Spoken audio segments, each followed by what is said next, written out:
Hey everyone, and welcome to a new episode of the Aspire to Inspire podcast. Today I have with me Andrea Pacini. Andrea is the head of ideas on stage in the UK, and he is a well known author, speaker, and presentation coach. Andrea, welcome to the show. Thank you. Thank you, Brian. I'm looking forward to this conversation. Thanks for having me.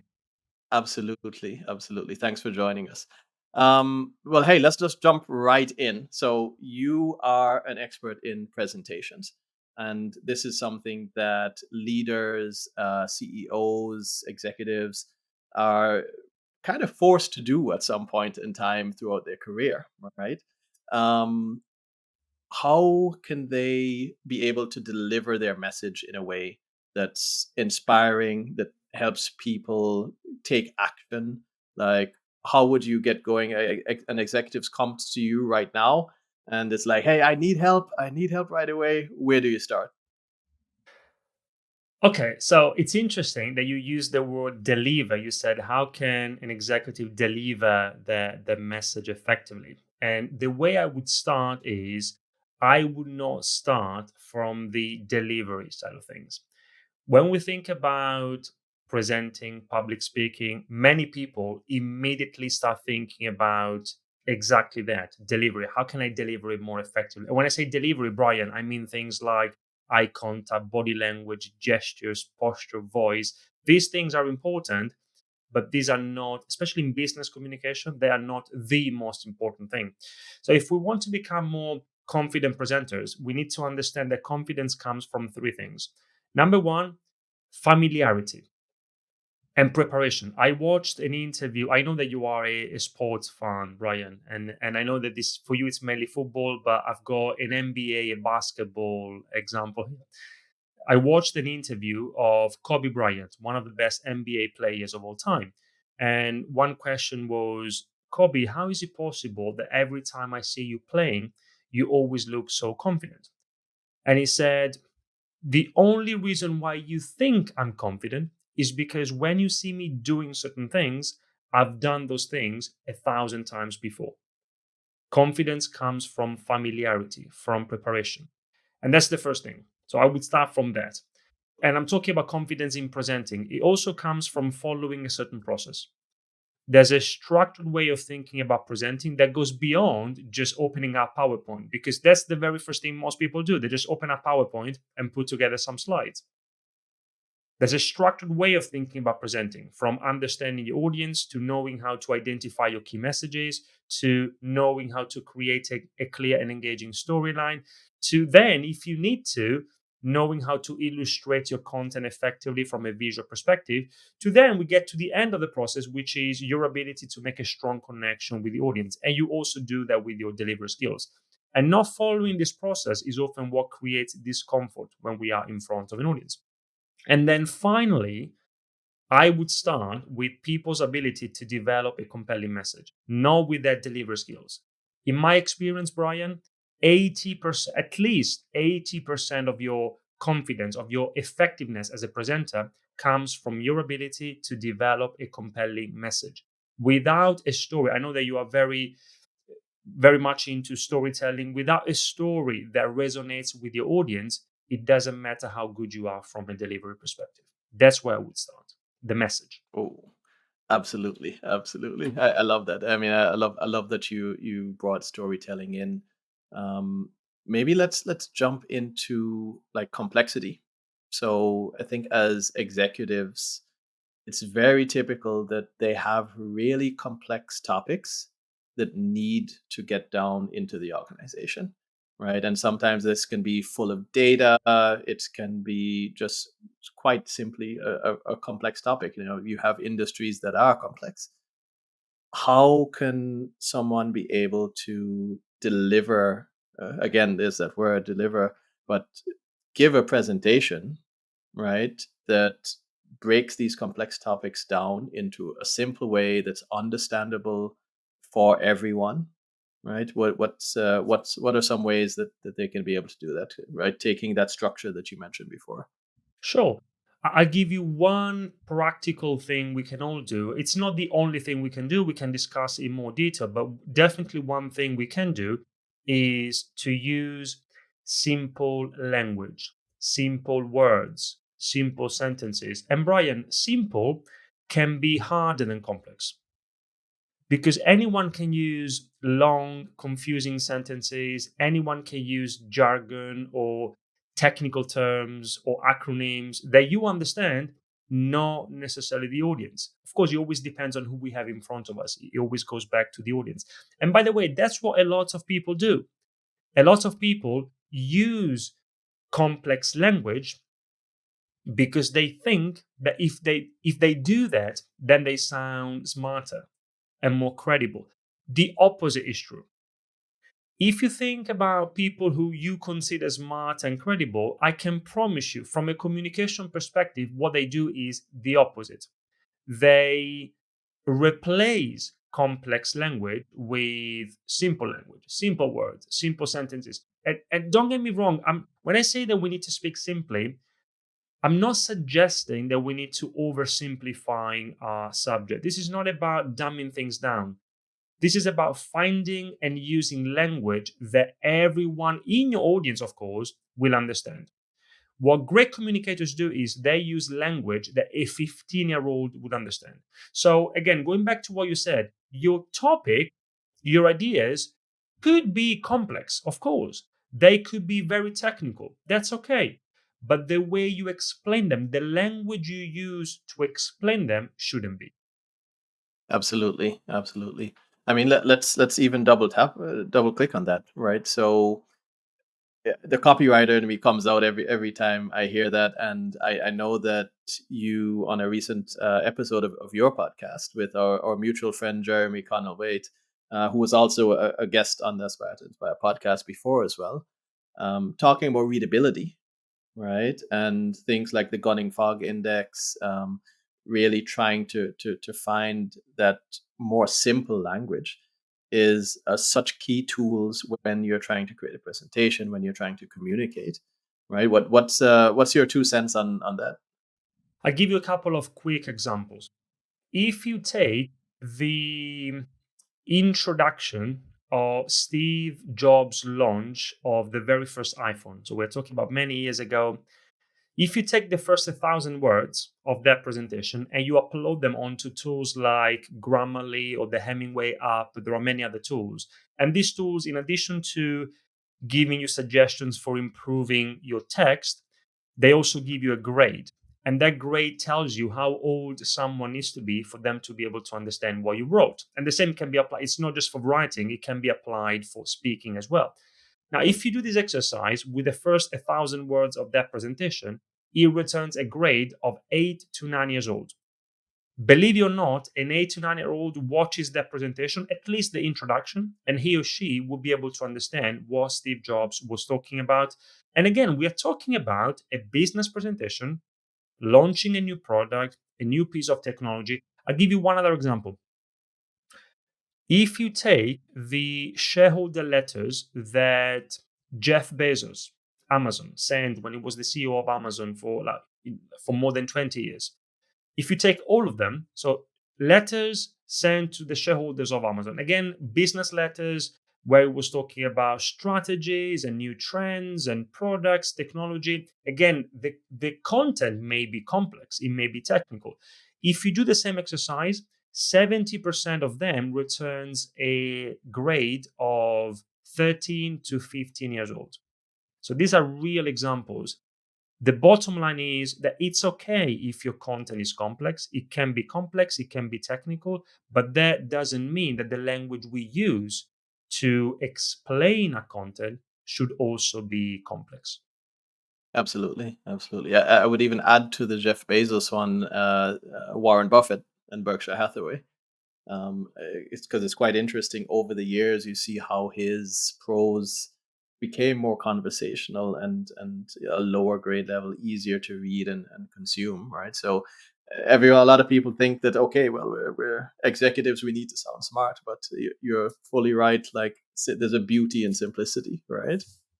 And the interesting thing, Brian, is that you will appear smart because of this. It sounds counterintuitive, but the ability to express your ideas in a simple way, in a way that's accessible, in a way that makes sense for everyone, in your specific audience, of course, that will make you appear and sound smarter than you think.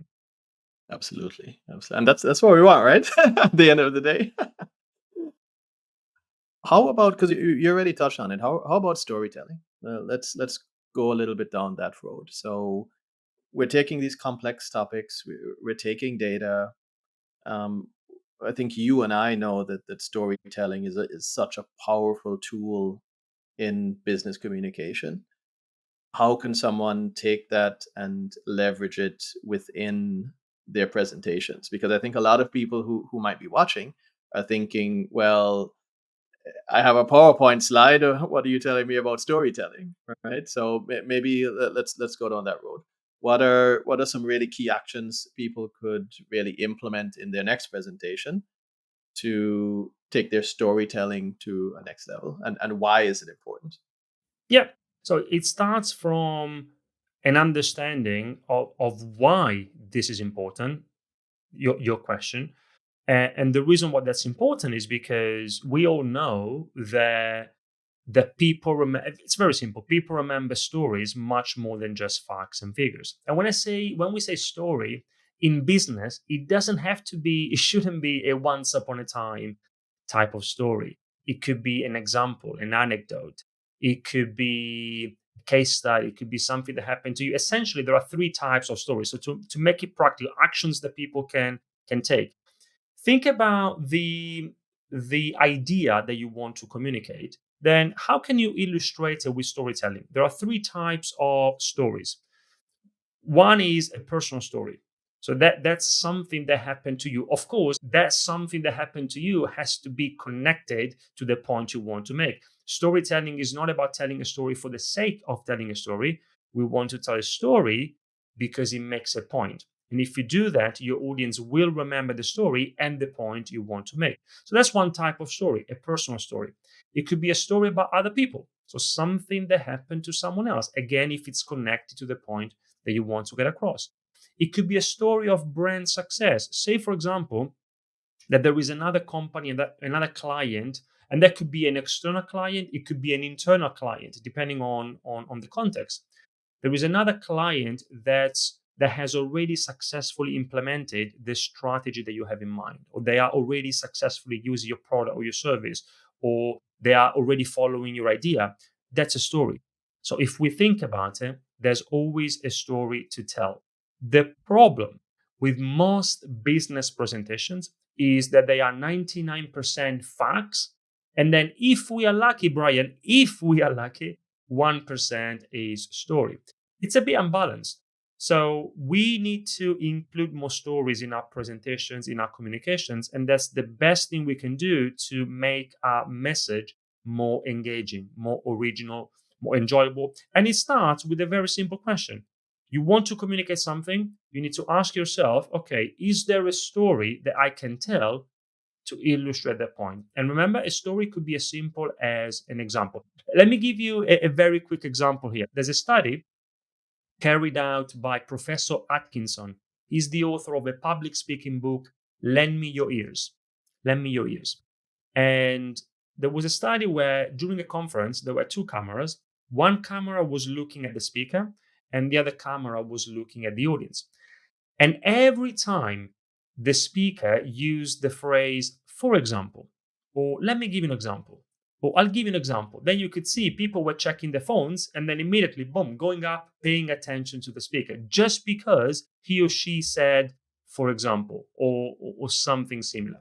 So storytelling sometimes at its like basic level could be as simple as thinking about a quick example that illustrates your point. That's what your audience will remember, because our brain is hardwired to remember stories, to enjoy them, to listen to them, and the key message behind it. Yeah, absolutely. I mean, I think from our side, knowing that storytelling really elevates the message you're trying to get across by like 20x, right? So I think it's such a powerful tool to be able to leverage within your presentation, speech, whatever the case may be. While we're on storytelling, let's talk about the hero's journey, because I know that you are a big proponent of audience first, right? So maybe first, like, explain to us what you mean by audience first, and secondly, how can we make our audience the hero of our story? Yeah. Audience first in the context of storytelling. Let's make it. Let's make this less intellectual and very practical for listeners. So how can Keep it we simple. make and simple as well? How can we make sure that the audience comes first? How can we make sure that the audience is the hero of the story? Now, there's a simple story framework that I use all the time. We use it with our clients as well. And it's something that I've borrowed from Mike Adams, great book, Seven Stories Every Salesperson Must Tell, or something along those lines. And it goes through this four-part story framework, which works really well. It's context or setup, complication, turning point, resolution. So the first step is the setup, then you have complication, turning point, and resolution. And the way it works is this. And you can use this, for example, if you want to tell a client success story, for example, but you can apply in many different contexts. Let's take the example of a client success story. Setup could be as simple as time and place. If you start something with time and place, where you say, like, for example, 3 years ago, we worked with client ABC in Berlin, in London, just time and place. Then you start with this, very simple. The audience knows that you are about to tell them a story. You are about to give them an example. That's the setup. Then complication, and this is key to your question. This is the complication from the perspective of the client or from the perspective of the audience. This is not about you. You said hero's journey. You as the presenter, or you as the company presenting, you are not the hero of the story. The client is the hero of the story. The audience is the hero of the story. So you want to talk about the complication, the problem that the client or the audience was facing or is facing, because the mistake we often make is the opposite. We make our communication all about us. It's always about how great we are, how great a product or service is. It's not about us, it's about them. Then you have the turning point. This is your opportunity to come along, but you come along as a guide, not as the hero of the story.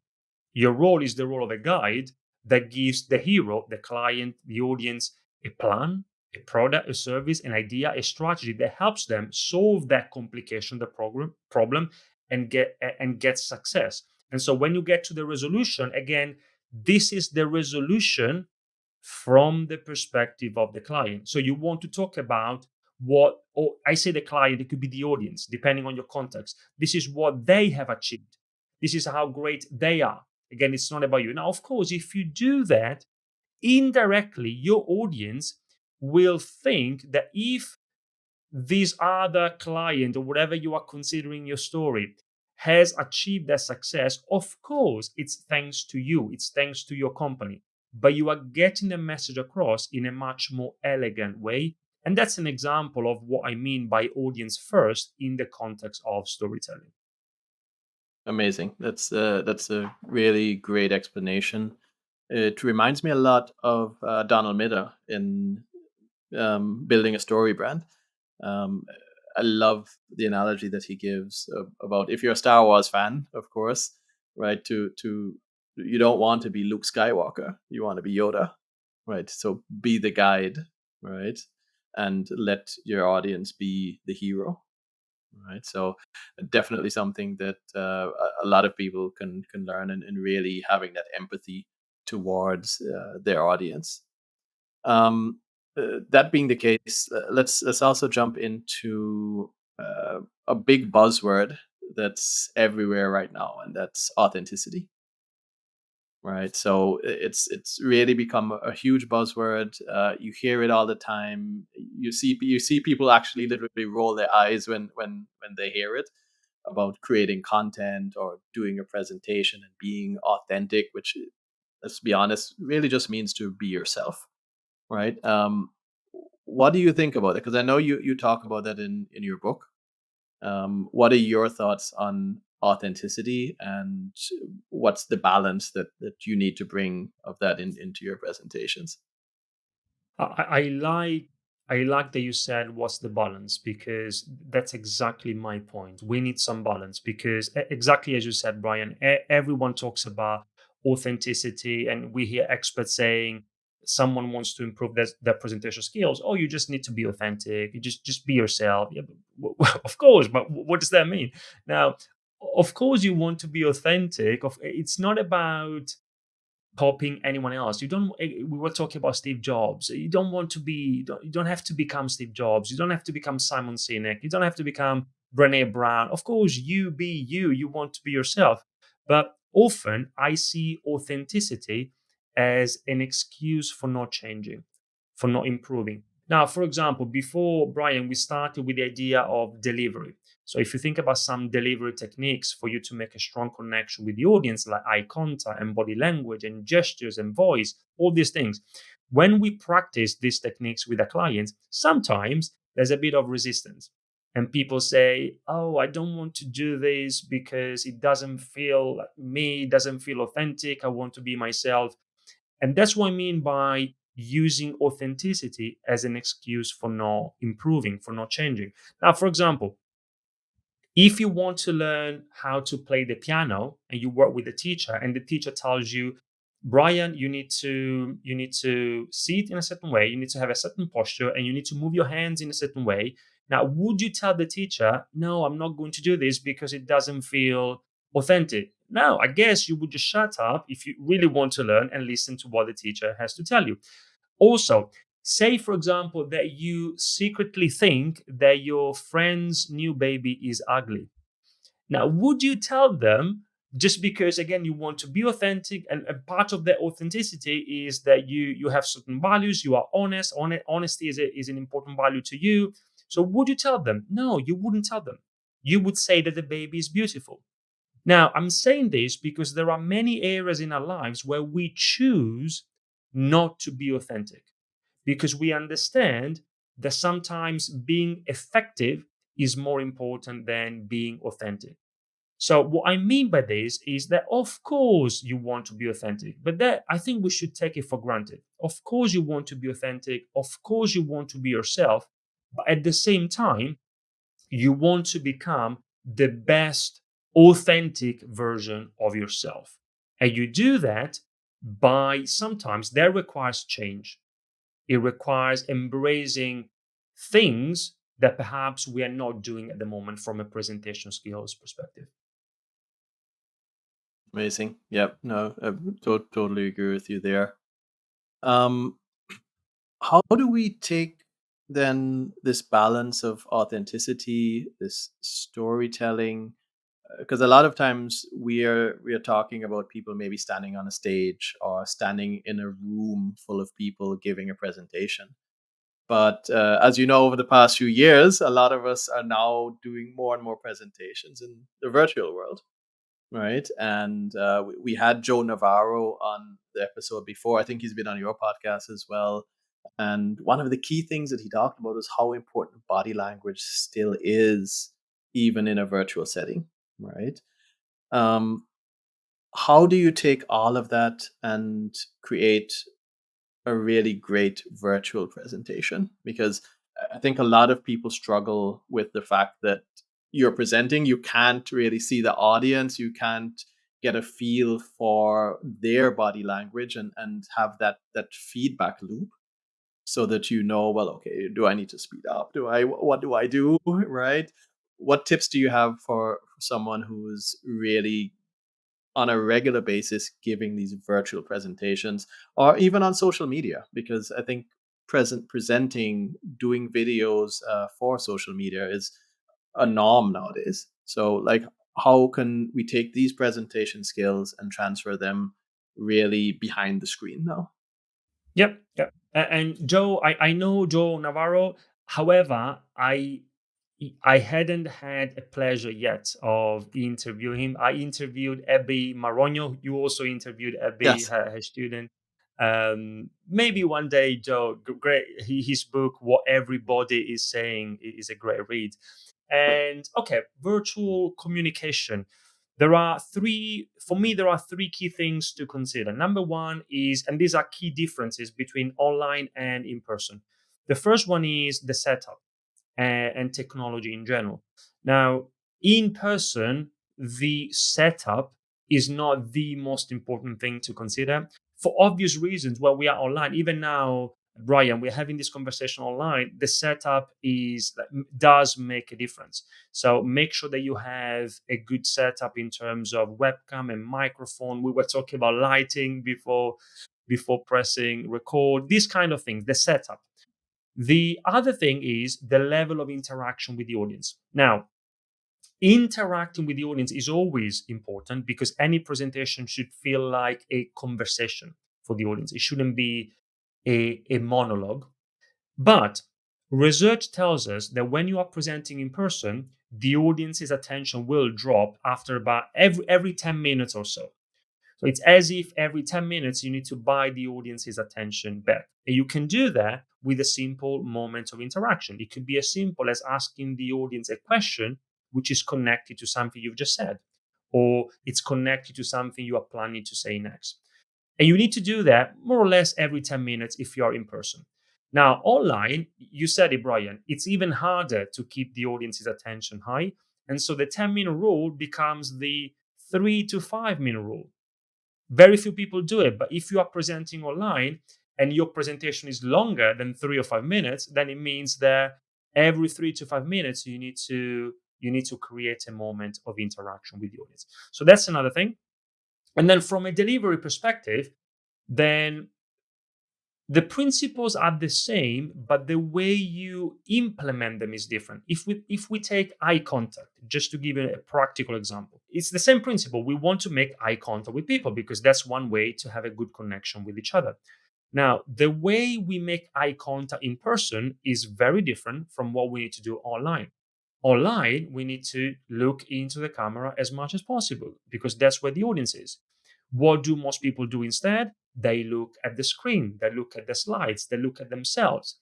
But then if we do that, you miss out on the opportunity to make a good connection with the audience. So you need to look into the camera as much as possible. Now, what I do, for example, Brian, when it comes to eye contact online, I follow the 80-20 principle that works in any area of our lives.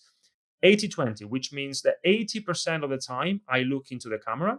And then 20% of the time, you said, for example, how do we read the room? If you look into the camera all the time, it will be impossible for you to understand, to get those signals that you do need to understand to be able to see whether your message is landing well. So 20% of the time, then I look at my screen, I could look at my notes, I could look at myself, 80-20. And that's just one. I'll give you another practical example. If you think about hand gestures, now, the more you move your hands, the more, within certain limits, of course, the more dynamic you will be. So you can become a more dynamic speaker, presenter with your hand movements.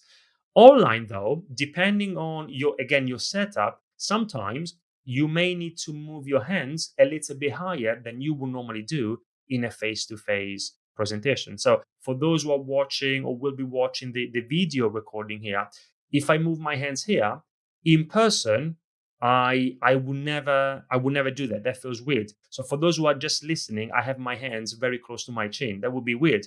But if it's online, then if you are using your hands, you need to make sure that they are visible. So not always, but from time to time, you need to keep them a little bit higher than you would normally do in a face-to-face presentation. So again, the principles are the same. The way you apply them may differ if you are online. Absolutely. That's great advice. I know there's a quote that you said that great ideas often fail because of how they are presented. Right? Maybe could you tell us a little bit more about that and maybe give some examples that of where great ideas have fallen flat? Because I know that kind of ties into your origin story, right? So maybe you could give us a little bit of the backstory and why that's important to you. Oh no, yeah, thank you, Brian, for the opportunity. Yeah, I do believe that you can have the greatest idea in the world, but if you can't communicate it, it doesn't matter. So the reason why personally I'm so passionate about these things is because when I was a little kid growing up in Italy, I grew up in a family of very small business owners. My parents have always been running their own very small business together. They still do. And so as a kid, I saw their challenges because raising four kids while trying to run a business is not easy. But I also saw their proactive approach to life, their entrepreneurial mindset. And so that's why I always wanted to be an entrepreneur, to run my own thing. Now, and then to answer your question, in reality, there remained a dream for a long time because before doing what I do now, I tried many things, many projects, and we can talk about in more detail if you want to have some examples. But all of them failed. But it was useful because in that process, what I realized was that there are so many great ideas, again, that fail not because of the ideas themselves. And when I say an idea, it could be a product, a service, it could be a project.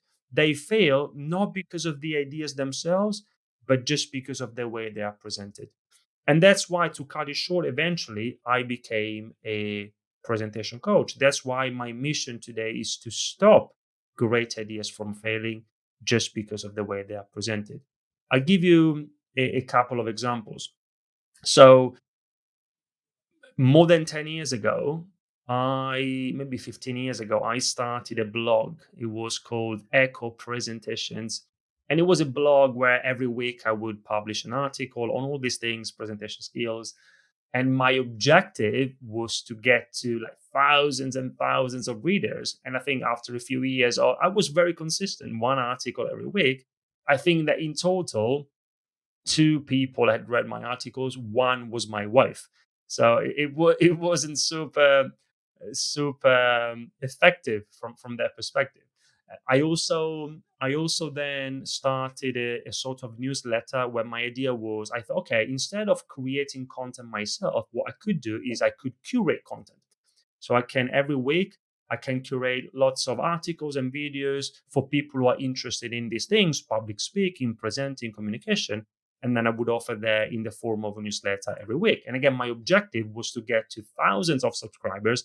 After a few years, I had 119 subscribers. And I could give you a few other examples, but it wasn't that the idea didn't make sense. It was just that the way the idea was presented, was communicated, was not effective enough. Understand. Yeah, I feel you there.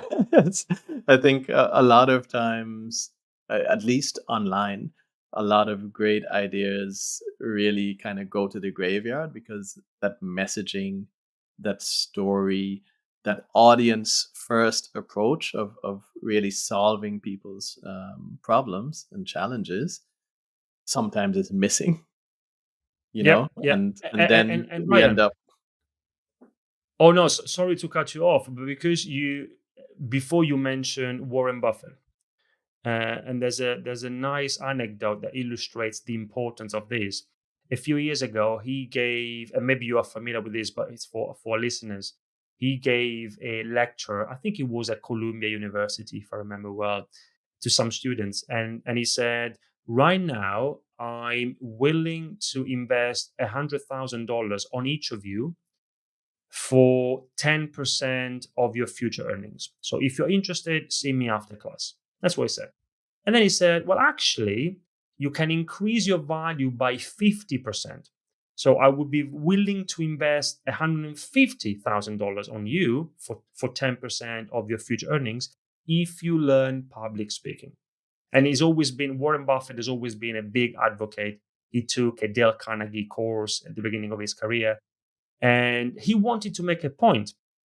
And his point was that if you want to succeed, whatever success means for you at a personal level, especially at a professional level, then the single greatest skill that will boost your business or career or reputation or your level of influence is your ability to pitch, present, and communicate your ideas. And that's why I think that you can have the greatest idea in the world, but if you can't communicate it, it doesn't matter.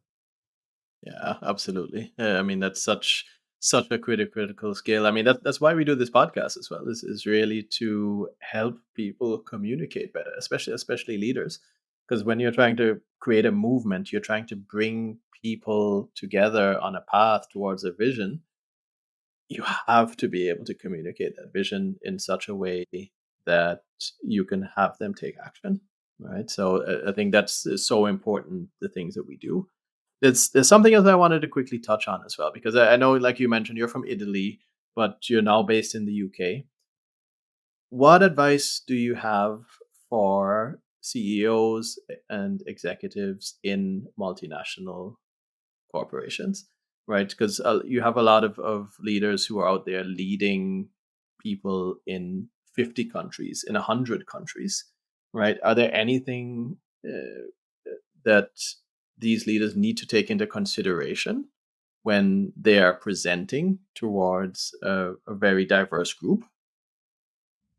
The the most important thing that, and this is, I mean, we could talk about hours here, we could talk for hours here, but the most important thing is having a very good understanding of who the audience is. Again, audience first. Now, it may sound obvious here because we're talking about, okay, it's the same company, yeah, but multinational company, you have you have teams in one country, you have other teams in other countries, different roles, different expectations, different cultures. And so, for in general, for us to be able to communicate effectively, the foundation of effective communication is knowing your audience. And that's the first step. We need to have a very good understanding of who the audience is, what their burning needs are, and a little bit about the context as well. At Ideas on Stage, Brian, we have a framework that we use to help our clients. We call it ABC, ABC of preparation. ABC stands for audience, burning needs, context. So in preparation for any presentation or meeting or any opportunity you have to communicate your ideas, then you need to take some time and ask yourself some questions about these three things. Who is the audience? What are their burning needs? What challenges do they have? How do those challenges relate to your activities? Do they have any concerns about your activities? You may want to know. This is what I mean by burning needs, and also a little bit about the context. And this is the only way for you to then create something, share a message which is relevant to them. And of course, the ABC will be, if you take some time, it could be just a few minutes to go through your ABC in for one particular team in one particular country, great. And then if you do the same exercise in another country for another team, it could be that the result is the same. It could be that it's very different. So it always goes back to having that foundational knowledge of your audience. Got you, got you. I mean, you touched on it a little while ago as well, and it's preparation. So that made me think of there's this great book, The Presentation Secrets of Steve Jobs, right, from Carmine Gallo. Carmine Gallo. And Carmine was on a podcast as well, yeah. yeah, I mean, he has some amazing books on communication. So highly recommend if you're watching, definitely check those out. But he talks again about Steve Jobs and how meticulous Jobs was in his preparation for keynotes, right? Sometimes rehearsing for up to 2 days, 2 full days before. What are your thoughts on preparation and rehearsal versus impromptu? So for example, for me, I'm so much more comfortable in a impromptu situation than necessarily a very structured way of presenting, right? So how would you what how would you recommend someone go about making sure that they are prepared and rehearsed for their presentations? What's your take on that? Yeah.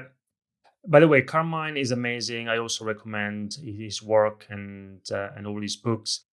And now I'm a big fan of rehearsing.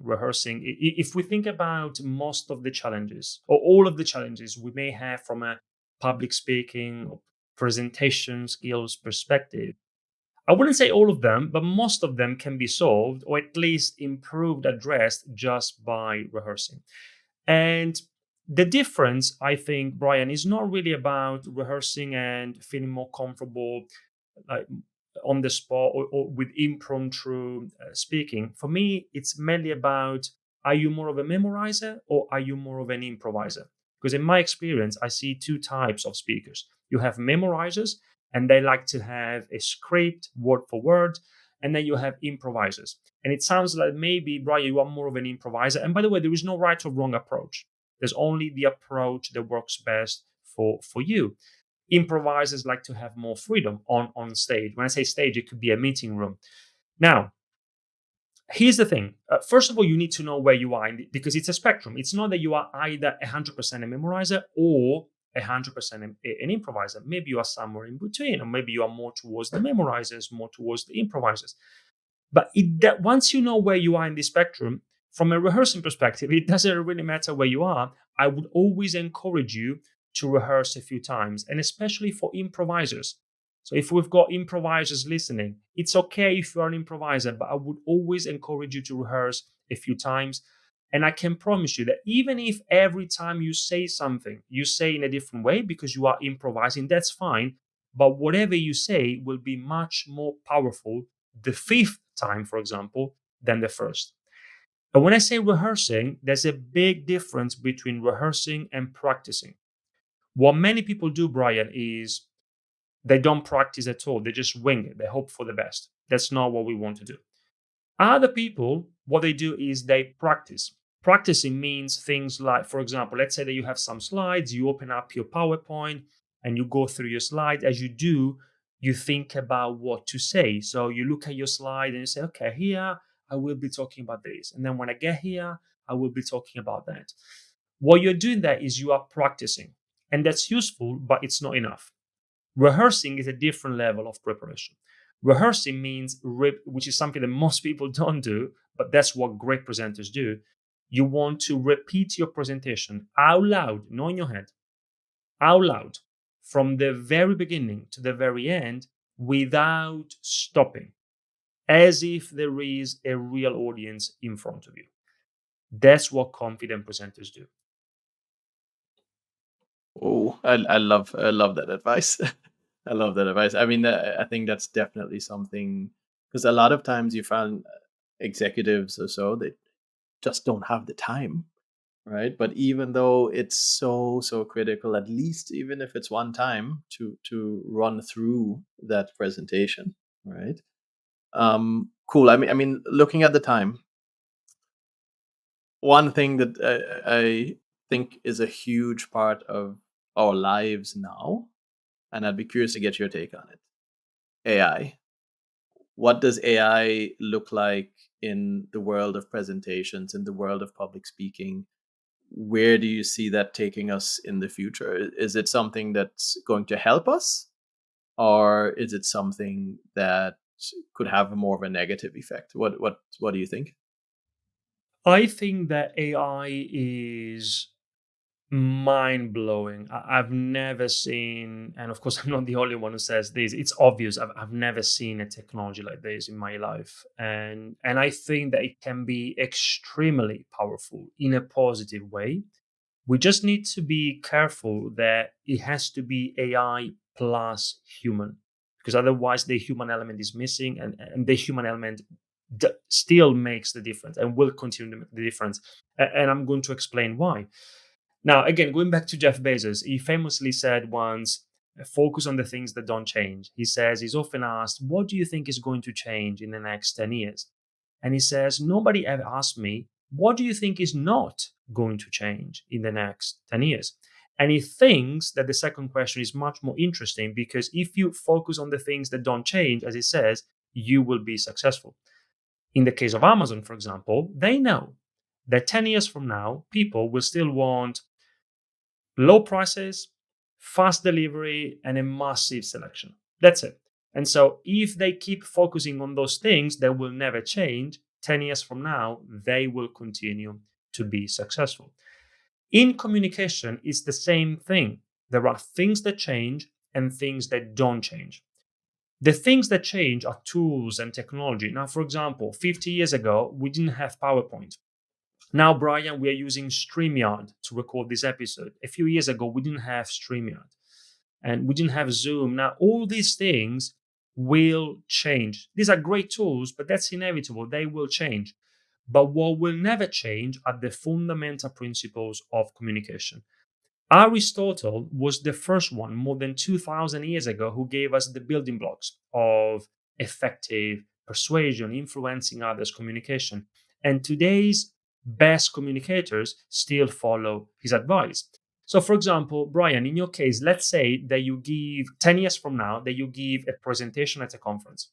And let's say that after your talk, someone comes to you from the audience and they say, Brian, that was a great talk. I just wish that your message was not so simple for me to understand. Or I just wish that your message was not so relevant to me and my needs. Or I just wish that your presentation was not so clear for me to follow, so engaging. That will never happen. And it will never happen because these are the fundamental principles of communication. Now, having said that, I think that today, if you don't leverage AI also in your communication, you are missing out. I think you have to do it. It's a must. In a very positive way, it can be a game changer. I use it daily for myself with the clients. But again, I go back to the very beginning. It has to be AI plus your own, and that's what I mean by human, your own understanding of what works and what doesn't work in communication, because otherwise something will be off. Yeah, no, absolutely. What are some key ways that you're using it within the presentation? Well, like what are three ways that a leader can leverage AI to build a better presentation? Yeah. So I'll give you a couple of examples. The first ones that come to mind. One is for brainstorming purposes. So say for example that you you know what you want to communicate at least at a conceptual level.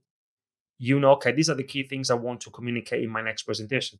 Then, Brian, we were talking about the importance of storytelling. Sometimes people ask me, okay, where do I find stories? Well, today it's much easier because we've got AI. And so you can tell AI, ChatGPT, or whatever tool you prefer, you can say, okay, this is the idea I want to communicate.